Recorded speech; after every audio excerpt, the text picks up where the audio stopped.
लक्षणं, त्याची काही वैशिष्ट्य आहेत.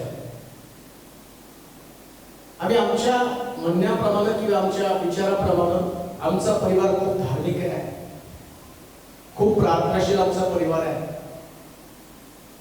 आणि आम्ही आमच्या इच्छेप्रमाणे, आमच्या मताप्रमाणे आमचा परिवार धार्मिक, तो परिवार धार्मिक नाही, हे आम्ही आमच्या इच्छेप्रमाणे ठरवत असतो.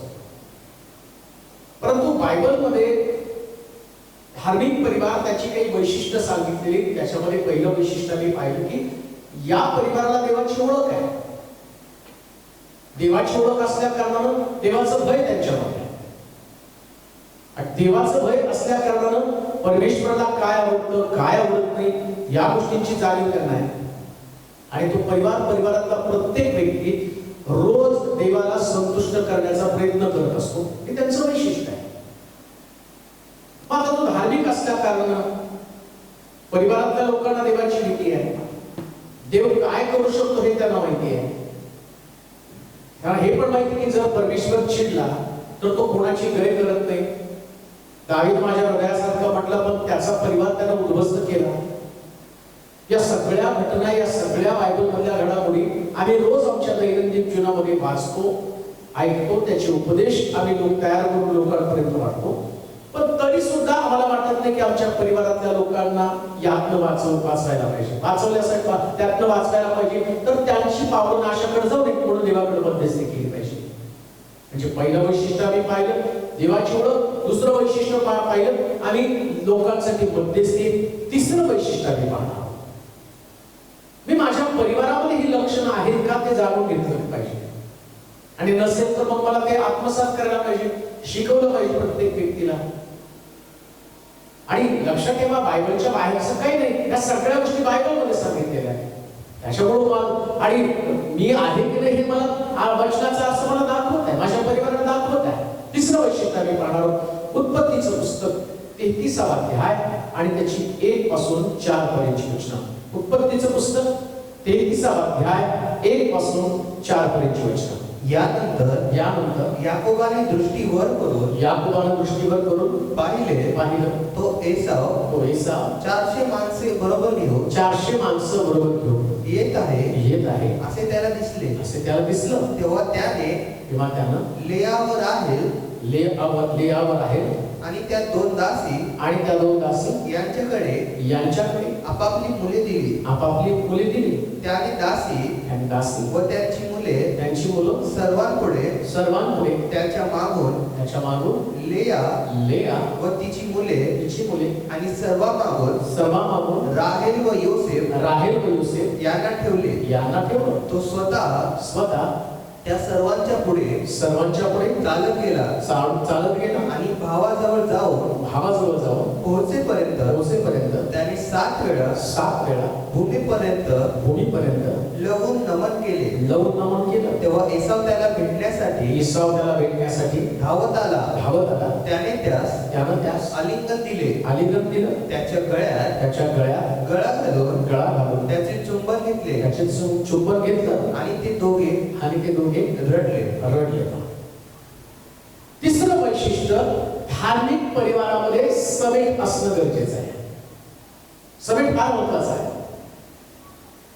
जर मी धार्मिक आहे, मी चर्चला जाणार आहे आणि मी म्हणतो की मी ख्रिस्ती आहे, पण ख्रिस्ती असून सुद्धा माझं अनेक लोकांशी पटत नाही. मी कित्येक कुटुंब, त्या कुटुंबाला वाळीमध्ये टाकलं किंवा वर्जित करून टाकलं. मी मागच्या एपिसोड मध्ये पण तुम्हाला सांगितलं की सगळे भिन्न स्वभावाचे लोक आहेत. याकोब वेगळा, एसाव वेगळा आहे. आता एसावानं याकोबावरती राग धरणं, त्याचा द्वेष करणं उघड आलंच, कारण याकोबानं एसावाला फसवलेलं. धार्मिक परिवार जरी असला ना तरी त्या परिवारामध्ये फसवणूक असतेच. कोणी 100% परिपूर्ण नाही. आम्ही पाहतो की इसाकाचं 2 मुलं एसाव आणि याकोब जो आहे, आणि या याकोबाच्या बाबतीमध्ये वास्तविक पाहता इसाकाला आशीर्वाद देताना देव म्हटला की तुझ्या पोटात, त्या रिबेकाच्या पोटामध्ये 2 राष्ट्र त्याच्यामध्ये आहे. आणि वडील जो आहे तो धाकट्याची सेवा करेल, हे देवानं अगोदरच नियुक्त करून ठेवलेलं होतं. तुमच्या जीवनामध्ये प्रत्येक गोष्ट देवानं लक्षात घ्या. कोणी तुमचं वाईट करतं, कोणी तुमच्या वाईटावरती, हा विचार तुमच्या डोक्यामध्ये आणू नका. जन्माला घालतानाच देवानं प्रत्येकाला योजना करून जगामध्ये जन्माला घातलेला आहे, त्याच्यासाठी पाठवून दिलेलं आहे.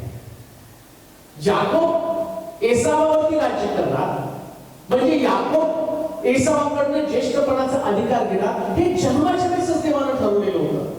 ज्या पहिल्या दुसऱ्या एपिसोड मध्ये आम्ही पाहिलं होतं आणि त्याच्यामध्ये आम्ही बघितलं की परमेश्वर हा जो इसाक आहे तो रिबेकासाठी मध्यस्थी करतो आणि त्या मध्यस्थीचा परिणाम देवानं त्याला सांगितलं, तुझ्या पोटामध्ये 2 राष्ट्र आहे. रिबेकेला सांगितलं, राष्ट्राचा तो बाप बनलेला आहे.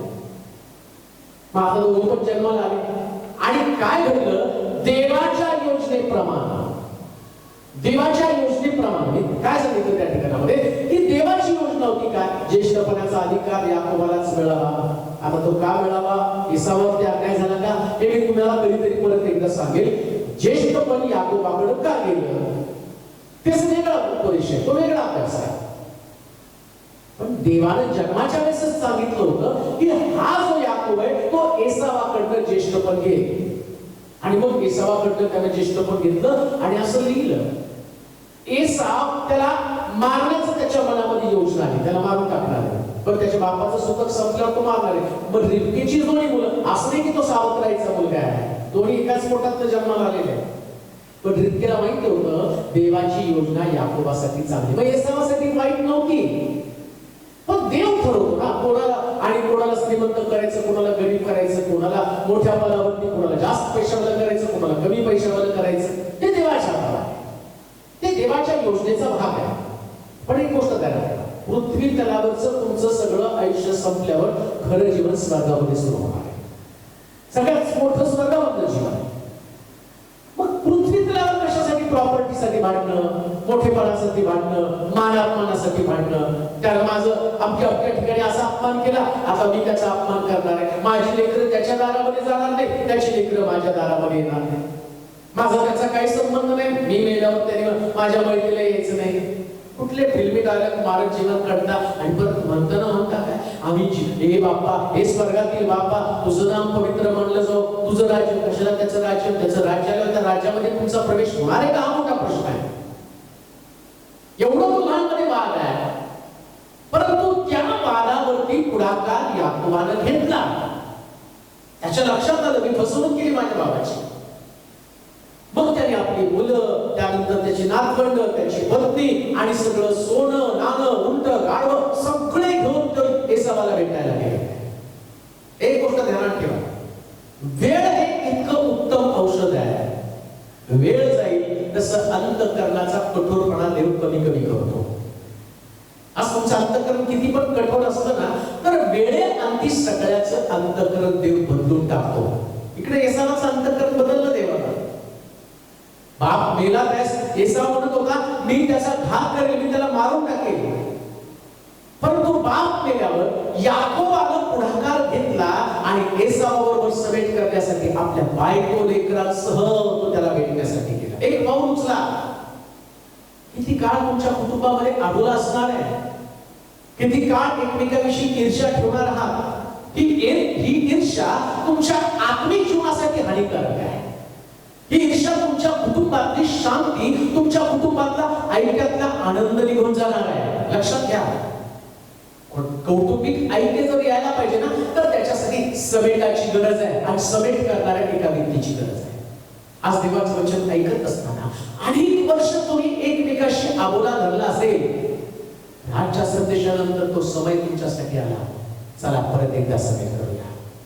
चला देवाचे लोक या नात्यानं जो स्वर्गाच्या राज्यात मोठा होऊ पाहतो ना, त्यानं लहान व्हायला पाहिजे. ईश्वर सांगितलं मोठा व्हायचं ना तुला, पहिल्यांदा तुला लहान व्हायला पाहिजे. आम्ही तो नाही का, त्याने चूक केली मग त्याने मला क्षमा मागितली पाहिजे. अजून एक गोष्ट मी तुम्हाला सांगतो, त्यानं काय काय म्हणणं, याकोबाला आपली चूक कळाली आणि त्या चुकीच्या मोबदल्यामध्ये त्यानं आपली बायको लेकरं सगळ्याला घेऊन एसावाला भेटण्यासाठी गेला.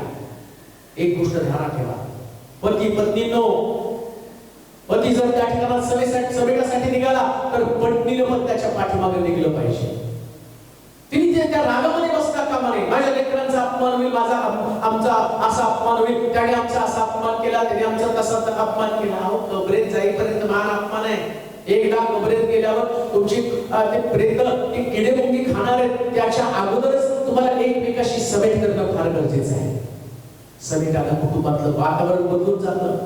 समेटाने आनंद निर्माण होतो, समेटानं पश्चाताप होतो, समेटानं सगळे लोक देवाच्या जवळ येतात, समेटानं एक प्रकारची शांती आणि निरोगी वातावरण निर्माण होतं. ज्या कुटुंबामध्ये लोक समेटासाठी पुढे येत नाही ते कुटुंब देवाचं कुटुंब असू शकत नाही. कसं देवाचं कुटुंब असू शकतं?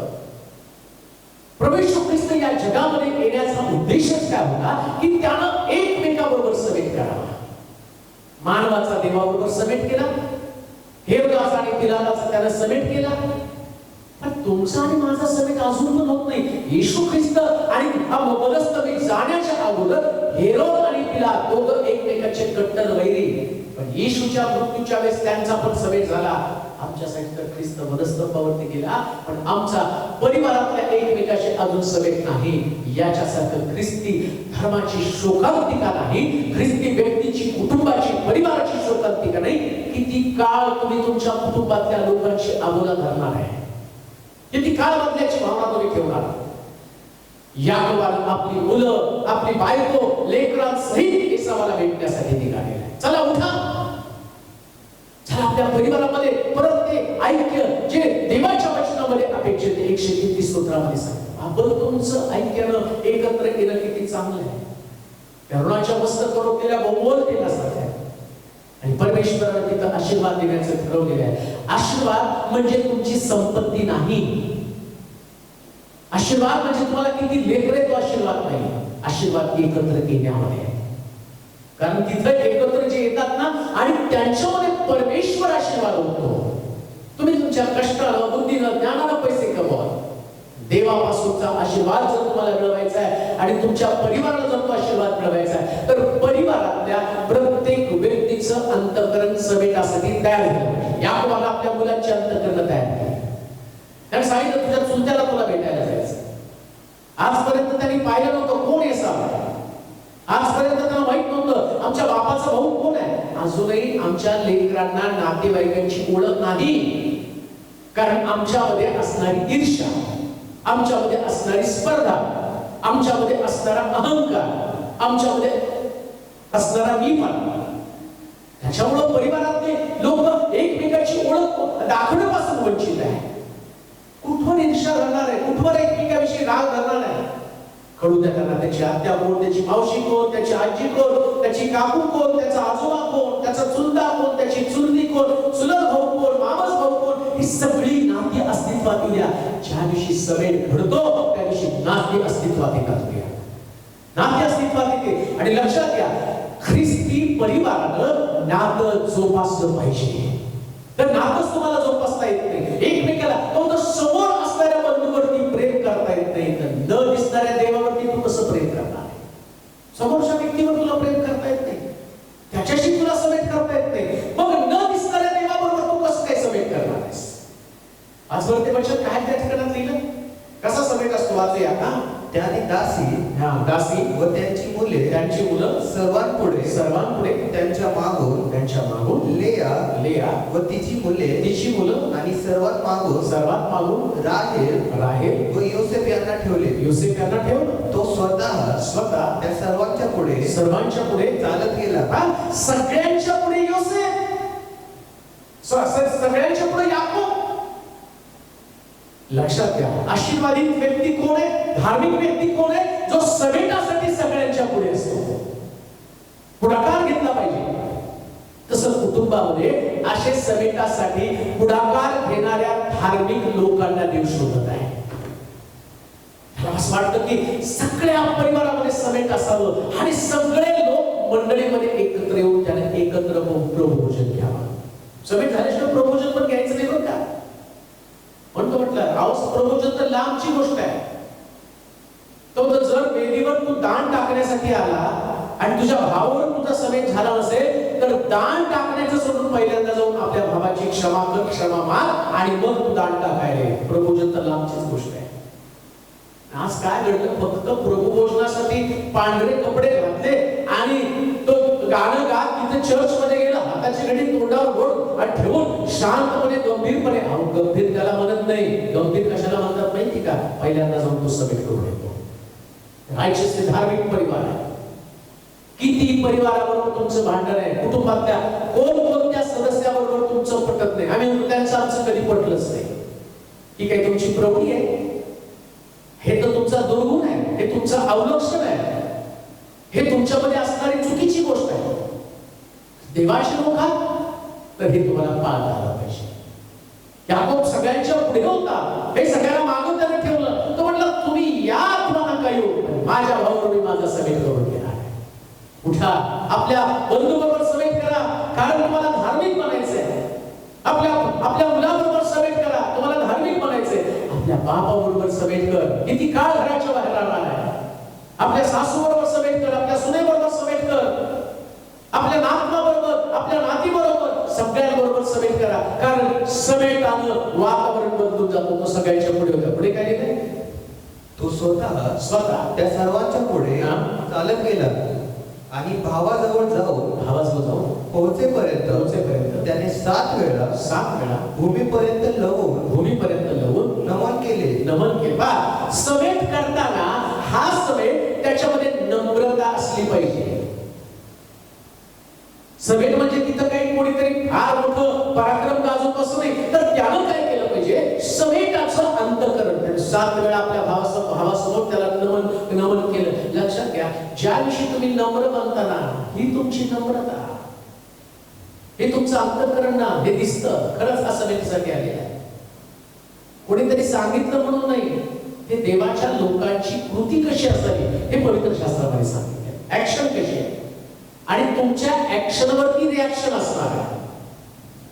तुम्ही जी कृती करता ना, त्या पद्धतीनं तुमच्या कुटुंबातलं वातावरण तयार होणार आहे. 7 वेळा भूमीसमोर समेटासाठी काय केलं त्यानं की नम्रता त्याच्याकडे आली. आणि लक्षात घ्या, आधी नम्रता मग मान्यता.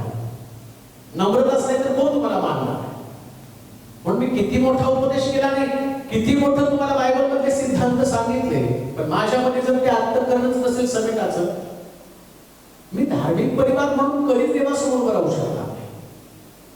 मी धार्मिक परिवार म्हणून देवासमोर कधीच मान्यता मिळू शकणार नाही.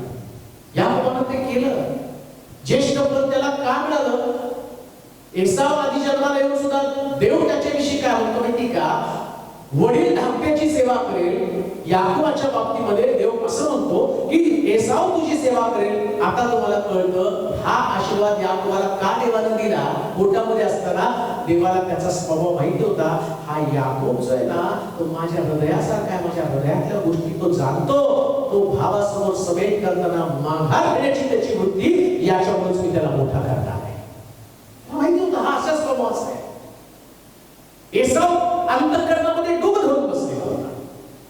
पण याकोबाची ही कृती काय घडलं ती वाचा, कसं परिवार बदलून गेला. तेव्हा एसाव त्याला भेटण्यासाठी धावत आला. त्याने त्यास आलिंगन दिले. त्याच्या गळ्यात गळा घालून त्याने चुंबन घेतलं आणि ते दोघे रडले. इकडे याकोब समेटासाठी तयार झाला, तो नम्र झाला, 7 वेळा दंडवत घातलं. इकडे एसावाच्या अंतःकरणात याच्याविषयी असणारा राग, याच्या कृतीमुळे रिॲक्शन काय झाली? तो धावत आला. ज्याच्याकडे समेटाचा अंतःकरण, तो समोरच्या व्यक्तीला बदलून टाकण्याचं काम करतो. समेटाची पद्धत आहे. तो चुकला, त्याने मला सॉरी म्हणू द्या, सगळं वातावरण नॉर्मल करतो. नाही हो, त्याने म्हणण्यापेक्षा तुम्ही म्हणा मोकळं व्हा, रात्री गेलो तर स्वर्गात तरी पोहोचू ना. असलं कठीण अंतःकरण घेऊन जगण्यात अर्थ काय? कोणीतरी मला सांगितलं, इंग्लंडमध्ये त्यांनी वचन ऐकलं. कडले अनेक वर्ष आम्ही परिवारामध्ये सुसंवाद बिघडून गेलेला होता. आम्हाला आमच्या प्रतिष्ठेची किंवा आम्हाला आमच्याकडचे आणि त्याच्याबद्दल आम्हाला काहीतरी जास्त वाटत होतं.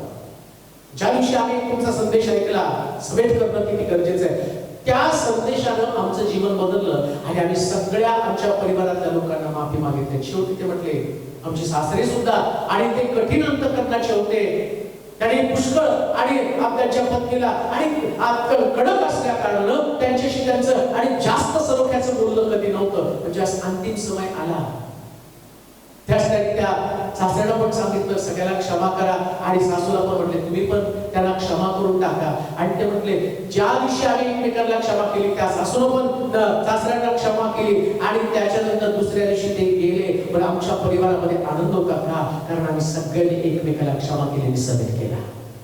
हे जीवन असंच आहे, हे जीवन असंच आहे प्रिय. समेट जर असेल ना तर समोरचा व्यक्ती बदलतो. याच्या द्वेषाचं रूपांतर प्रेमामध्ये झालं.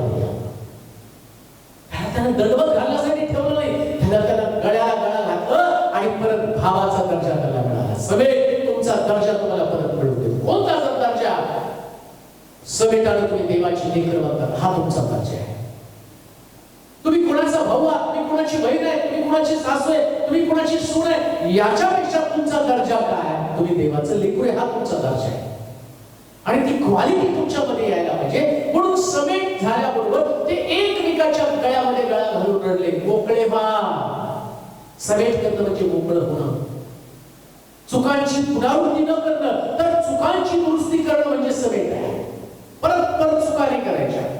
समेट करणं म्हणजे एकमेकाच्या गळ्यात गळा घालून रडणं आणि परत एकदा बिलगणं आणि त्याला समेट म्हटलेले. उत्पत्तीचं पुस्तक आणि त्याचा 45वा अध्याय 2 पासून 8 पर्यंतची वचनं. परिवारामध्ये समेट असेल तर काय घडतं ते आम्ही पाहणार आहोत. इकडे काय घडलं, याकोबानं एसावाबरोबर समेट केला. आता काय घडलं वाचूया. त्याच्यामध्ये आम्ही वाचलं त्यानं इसाकाला आणि सगळ्यात योसेफाला त्यानं मागं ठेवलं आणि इथं उत्पत्तीच्या पुस्तकामध्ये 45वा अध्याय 2 पासून 8 पर्यंतची वचनं. तो मोठमोठ्यानं रडू लागला. ते मिस्री लोकांनी ऐकले आणि फारोच्या घराण्याचेही कानी ते गेले. योसेफ आपल्या भावास म्हणाला मी योसेफ आहे. माझा बाप अजून जिवंत आहे काय? त्याच्या भावाच्या तोंडून काही उत्तर निघेना, कारण ते त्याच्यापुढे अतिशय घाबरले होते. योसेफ आपल्या भावास म्हणाला आम्हा जवळ या. तेव्हा ते जवळ गेले. तेव्हा तो म्हणाला तुमचा भाऊ योसेफ ज्याला तुम्ही मिस्र देशात विकून टाकलं तो मीच. तुम्ही मला या देशात विकून टाकलं. याबद्दल आता काही दुःख करू नका आणि संतापही करून घेऊ नका, कारण तुमचे प्राण वाचवावे म्हणून देवाने मला तुमच्या पुढे पाठवले आहे. या देशात आज 2 वर्ष दुष्काळ आहे. आणखी 5 वर्ष अशी येणार आहे की त्यात नांगरणी कापणी काही व्हायची नाही. देवाने मला तुमच्या पुढे यासाठी पाठवलं की मी तुमचा पृथ्वीवर अवशेष ठेवावा. मोठ्या सुटकेसाठी तुम्हास वाचवावे आणि तुमची वंशवृद्धी होऊ द्यावी. तर आता तुम्ही नव्हे तर देवाने मला येथे पाठवले. हे समेट करतात. याकोबानं एसाववर समेट केला आणि हे त्याच्या मुलांनी पाहिलं. त्याची 12 मुलं, त्या 12 मुलातला एक मुलगा जो होता योसेफ आहे. 11 मुलं नाही धार्मिक निघाली, योसेफ धार्मिक निघाला. त्यानं त्याच्या बापाची कृती केली. अब्रामाची कृती इसाकाने केली, इसाकाची कृती याकोबाने केली. आता याकोबाची कृती कोण करतो? योसेफ करतो. योसेफानं आपल्या बापाचं जीवन पाहिलं, कसा समेट करायचा, प्रत्येकाच्या जीवनामध्ये देवाची योजना काय. याकोबाच्या बाबतीत कशी देवाची योजना होती, वडील धाकट्याची सेवा करेल. इकडे योसेफानं पण ते स्वीकारलं. 11 पेंड्या तुझ्या पेंडीला नमन करतील. 11 भावांनी त्याचा द्वेष केला, त्या संवत्सर केला, त्याला खड्ड्यामध्ये टाकलं, मारण्याची त्याच्यासाठी योजना केली. सगळं त्याच्या कानावरती होतं, सगळं त्याच्या डोळ्यानं पाहिलं. पॉझिटिव्हिटी काय होती माहिती का? असं नाही म्हटलं तुम्ही माझा आणि माझ्याशी असा व्यवहार केला मग आता देवानं तुम्हाला माझ्या हाती दिलं, आता मी तुम्हाला ओळख देणार नाही. त्यामुळे त्यांना ओळख दिली उच्च पदावरती गेल्यावर सुद्धा. हा, कारण तो म्हणतो हे उच्च पद मला माझ्यासाठी नाही तुमच्यासाठी देवानं दिलेलं आहे. तुमच्या परिवारामध्ये ज्यास देव तुम्हाला उंच करतो ते कशासाठी करतो? तुमच्याकडे पैसे येतात, तुमच्याकडे मोठी नोकरी येते, तुम्हाला जास्त ओळख असते, तुम्हाला मानाचं स्थान मिळलं जातं, काहीतरी तुम्हाला देव स्टेटस देतो. ते फक्त तुमच्याकडे बघून नाही, तुमच्या परिवाराचं सुद्धा तुमच्यामुळे व्हावं. हे धार्मिक व्यक्तीचं दर्शक आहे. ज्याला सबेट करायचं ना त्याच्या मुखातले शब्द काय असतात माहिती का? वाईट वाटून घेऊ नका, वाईट वाटून घेऊ नका. ही देवाची योजना होती. कधी तुमच्यामध्ये ती पॉझिटिव्हिटी येईल. कोणी व्यक्ती तुम्हाला संकटात टाकत नाही. तुमचा भाऊ, तुमची बहीण, तुमची आई, तुमची सासू, तुमचा सासरा, तुमचा भाऊ, तुमची लेकरं हे तुम्हाला संकटामध्ये टाकू शकत नाही, कारण तुम्हाला सोडवणारा देव आहे. पण देवाच्या योजनेचा तो भाग आहे. कशासाठी? तुम्हाला उंच करावं, तुम्हाला उंच करावं. मग भांडण कशासाठी आहे? कशाला तुमच्यामध्ये वाद आहे? कारण तुम्ही म्हणता त्याने आमचं वाईट केलं, ते आमच्या वाईटावरती आहे. पुष्कळ लोक म्हणतात माझा भाऊ माझ्यावर करणी करतो, माझ्या भावाची बायको माझ्यावर करणी करते, माझी सासू माझ्यावर करणी करते.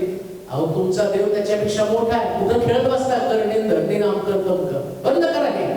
समेटासाठी पुढे या. ज्या दिवशी तुम्ही समेटासाठी पुढे याल त्या दिवशी तुमच्या परिवारातले लोक तुमचं अनुसरण करतील. याकोबानं एसाबरोबर समेट केला आणि इकडं आम्ही पाहतो इकडं योसेफ सुद्धा आपल्या भावांबरोबर समेट करतो. हे धार्मिक परिवाराचं लक्षण आहे. कोणी तुमचं किती वाईट करू द्या, परंतु तुम्हाला समेटासाठी पुढे यावं लागेल. पवित्र शास्त्र सांगतं तू आपल्या भावाला 7च्या वेळा क्षमा कर, म्हणजे त्याच्यावर समेट कर. दिवसभरात त्यानं 770 वेळा म्हणजे 490 वेळा जर त्यांनी तुझ्या अपराध केले तरी तुला त्याच्याशी त्याला क्षमा करावी लागेल आणि त्याच्यावर तुझा समेट करावा लागेल. कारण तुम्ही धार्मिक आहात, तुम्ही देवाच्या वचनाला बांधील आहात. तो व्यक्ती दोषी आहे, तो व्यक्ती निर्दोष आहे, तुम्ही चुकला नाही, या गोष्टीमध्ये वाद घालण्यात काही अर्थ नाही. देवानं तुम्हाला सांगितलं ना तुझा राग सूर्य मावळाच्या आतमध्ये निघून जाऊ दे, आणि म्हणून तुमचा राग सूर्य खाली जाण्याच्या अगोदरच तुमच्या रागावरती तुम्हाला नियंत्रण प्रस्थापित करता आलं पाहिजे. काय म्हणतो याकोब योसेफ? तो म्हणतो वाईट वाटून घेऊ नका. बरोबर वचन ते तुम्ही मला या देशात विकून टाकले, या देशात विकून टाकलं, याबद्दल आता काही दुःख करू नका. लक्षात घ्या, समेट करणारा व्यक्ती जो आहे ना तो मागचं काही उकरून काढत नाही. ज्याला खरा समेट करायचंय ना मागच्या गोष्टी नाही उकरून काढायचं. असं झालं होतं, तसं झालं होतं, त्यांना उलट सांगितलं मागचं काय ऐकू नका. तुम्ही मला विकून टाकलं, अमकं झालं तमकं झालं, हिनवलं नाही काही. पण त्याला असं नाही म्हटलं बघा तुम्ही मला विकलं पण आज मी कुठल्या पदावरती आलो. बऱ्याच लोकांना त्याची प्रौढीमा 4 लोकांना सांगताना पण सांगतात सगळं काढून घेतलं का आता बघा मी कसं झालो. अरे देवानं तुला मोठं यासाठी केलं की तुझ्या परिवाराची तू काळजी करा, तुझा वंश पुढे वाढवा, टिकावा, तुझे लोक पुढे चालेल. पुढे काय म्हटलं तो? आणि संतापही करून घेऊ नका, कारण तुमचे प्राण वाचवावे, म्हणून देवाने मला तुमच्या पुढे पाठवले. तुमचा प्राण वाचवावा यासाठी देवाने मला तुमच्या पुढे पाठवलेले आहे. देव जर त्यांना मोल देत नाही ज्या लोकांनी त्याला विकलं, तुम्हाला कसं देव मोल देतो? तुमचं कसं वाईट देव करेल? मनुष्याला किती पण योजना एखाद्या व्यक्ती विरुद्ध आखल्या ना, देवाची योजना जर तुमच्या बाबतीत मजबूत असेल तर मनुष्याच्या योजना तुम्हाला काहीच करू शकत नाही. योसेफावर करा. देवाची योजना होती 11 पैंड्यांनी नमन करावं म्हणून खड्ड्यात टाकलं, मारायचं त्यांनी योजना केली पण ते मारू नाही शकले. ते होणं गरजेचं होतं. तुम्हाला जरी सगळं तुमचं काढून घेतलं, तुम्हाला घरात हाकलून दिलं, तुमचा अपमान केला आणि तुम्हाला रस्त्यावरती टाकलं, पुष्कळ घडामोडी घडल्या असतील, पुष्कळ लोकांनी तुम्हाला नावं ठेवली असतील, नातेवाईकांनी तुम्हाला हाकलून दिलं असेल, कोणी तुम्हाला जवळ केलं नसेल, पण आता जर तुम्ही वरच्या पदावर मग त्या गोष्टी कशाला आठवतात? ज्या गोष्टी तुमच्या हातातून निघून गेलेल्या आहेत हा तुमच्या लक्षात येत नाही. याच्यामुळेच तुम्ही आता मोठे झालेला आहात, याच्यामुळेच आता तुमची भरभराट झाली, याच्यामुळेच देवानं तुम्हाला उंच केलेलं आहे. मग आता त्या गोष्टी आठवू नका, याने मला नुकसान करणाऱ्यांबरोबर पण समेट करा. का? कारण तुमचा परिवार धार्मिक परिवार. हे धार्मिक परिवाराचं लक्षण आहे. पुढे काय म्हटलं तो? वाईट वाटून घेऊ नका, संताप करून घेऊ नका. या देशात आज 2 वर्ष दुष्काळ आहे. 2 वर्ष दुष्काळ आहे आणि आणखी 5 वर्ष अशी येणार आहे की त्यात नांगरणी कापणी काही व्हायची नाही. देवाने मला तुमच्यापुढे यासाठी पाठवलं की तुमचा पृथ्वीवर अवशेष ठेवावा. मोठ्या सुटकेसाठी तुम्हास वाचवावे. परमेश्वरानं तुम्हाला दिलेलं अधिकारपद, परमेश्वरानं तुम्हाला दिलेली सर्वोच्च जागा ही तुमच्या परिवारासाठी त्याचा बचाव करावा म्हणून देवानं तुमच्या हातात संपत्ती दिली, देवानं तुम्हाला ज्ञान दिलं, देवानं तुम्हाला नोकरी दिली, देवानं तुम्हाला चांगली जागा दिलेली आहे. परंतु त्याच्यासाठी तुमच्या परिवारातल्या लोकांबरोबर समेट करा. परत एकदा एकमेकाच्या घरी जा, कारण तुमचा परिवार धार्मिक परिवार आहे. आता आमची तपासणी करायची, खरंच माझा परिवार धार्मिक आहे का? ही लक्षणं माझ्या परिवारामध्ये आहे का? माझ्या परिवारामध्ये समेटासाठी मी पुढे जातो का? मी समेटासाठी पुढे जातो याचा अर्थ मी चुकलेला, मी कमजोर असा मुळीच नाही, मी बलवान आहे, प्रभूच्या वचनानं संपन्न आहे, माझ्याकडे धार्मिकतेची पराकोटी आहे आणि प्रभूचं वचन पाळण्यासाठी माझ्यामध्ये तत्परता आहे, म्हणून मी पुढाकार घेतो. आजच्या संदेशानं जर पुष्कळ लोक समेटासाठी पुढे आले तर माझा विश्वास आहे मंडळीमध्ये सजीवन येईल, नातेवाईकांमध्ये चैतन्य येईल, कुटुंबामधलं विस्कटलेलं सगळी मनं परत एकत्र जोडली जातील आणि पुन्हा एकदा पश्चातापी अंतःकरण धारण करून एक मोठं संजीवन, एक मोठं रिव्हायवल आणि परिवारामध्ये येईल. आणि परिवार जो नाश पावत आहे, परिवारातले लोक एकत्र येऊन पुन्हा एकदा देवाची उपस्थिती त्यांच्यामध्ये येईल. आणि 133 स्तोत्रामध्ये सांगितल्याप्रमाणे परमेश्वराने तिथे आशीर्वाद देण्याचं ठरवलेलं आहे, परमेश्वराने निश्चित केलेले आहे आणि तेच आशीर्वाद तुमच्या घराण्यावरती आल्याशिवाय होणार नाही. देवा तुम्हाला आशीर्वादित करो. आपण प्रार्थना करू. सर्वसमर्थ देवा, मनापासून तुझी स्तुती करतो, तुझ्या पवित्र, गौरवी आणि सामर्थ्यशाली नावाला महिमा देतो. आज अनेक परिवारामध्ये समेटासाठी लोकांनी पुढे येणं गरजेचं आहे. त्यांच्या अंतःकरणावर सत्य समजू दे त्यांना. फक्त देवाचं वचन ऐकायचंच नसतं, तर ते पाळायचं सुद्धा असतं. आणि तुझ्या वचनाप्रमाणे आज अनेकांच्या अंतःकरणाची उलटा तुझ्या लोकांना आशीर्वादित कर. येशूच्या नावात ही प्रार्थना करून